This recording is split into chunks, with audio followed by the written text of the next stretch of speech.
राधे राधे दोस्तों राधा रानी का विवाह वास्तव में हुआ भी था या नहीं, इस बात पर हमें अनेक मत देखने को मिलते हैं। कुछ मत बताते हैं कि राधा रानी ने आजीवन विवाह नहीं किया, जबकि कुछ मत ऐसे हैं जो मानते हैं कि श्री कृष्ण के वृंदावन से चले जाने के बाद राधा रानी ने गृहस्थ जीवन को बिताया था और अन्य गोपियों के समान विवाह किया था।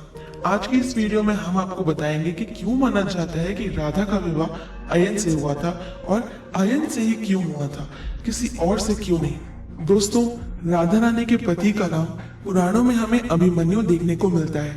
ये अभिमन्यु महाभारत वाले नहीं है। अभिमन्यु को स्थानीय तौर पर अयन भी कहा जाता था।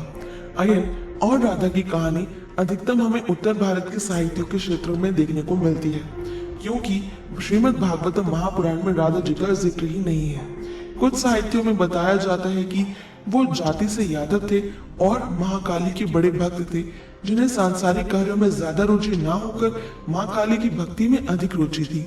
दोस्तों, कुछ पदावलियों में अयन यादव को एक नपुंसक भी बताया जाता है। असल में अयन अपने पूर्व जन्म में काफी तपस्या कर रहे थे ताकि वो माता लक्ष्मी को अपनी पत्नी के रूप में प्राप्त कर सके, किंतु नारायण ने उनकी एक ना सुनी।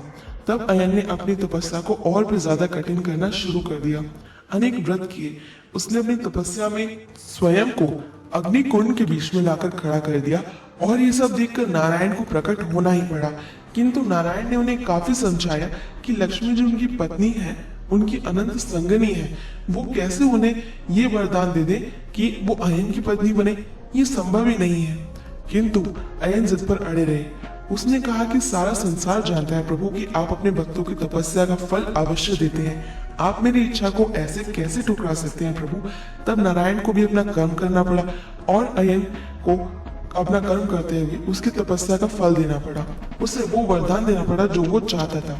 उन्होंने कहा कि लो, तुम्हें देवी लक्ष्मी की प्राप्ति पत्नी के रूप में होगी मेरे 8वें अवतार के दौरान, जब मैं श्री कृष्ण के रूप में और देवी लक्ष्मी राधा के रूप में धरती पर अवतरित होंगी। किंतु एक शर्त है, तब तुम ना स्त्री होगे न पुरुष।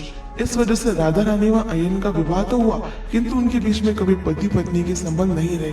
और क्योंकि राधा कृष्ण का विवाह ब्रह्मा जी द्वारा बालपन में ही करवाया जा चुका था भांडीरवर नामक स्थान पर, इसीलिए अयन से उनका विवाह वैसे भी मान्य नहीं कहा जा सकता।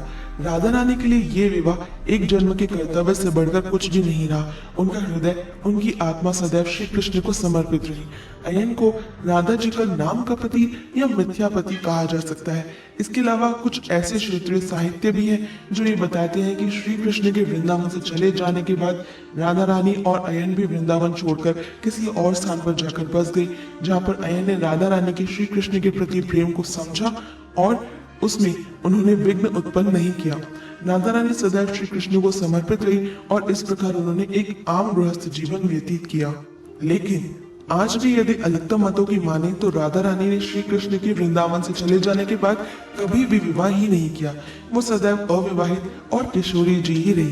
क्योंकि उन्हें किशोरी होने का वरदान भी मिला था, तो सदैव वो श्री कृष्ण के प्रेम व भक्ति में डूबी रही और अयन से शादी होने के तर्क को ये लोग मिथ्या मानते हैं। लेकिन बंगाल में और पदावली लिटरेचर में काफी हद तक हमें अयन के होने के मत मिलते हैं। शायद कभी राधा और अयन का विवाह हुआ था।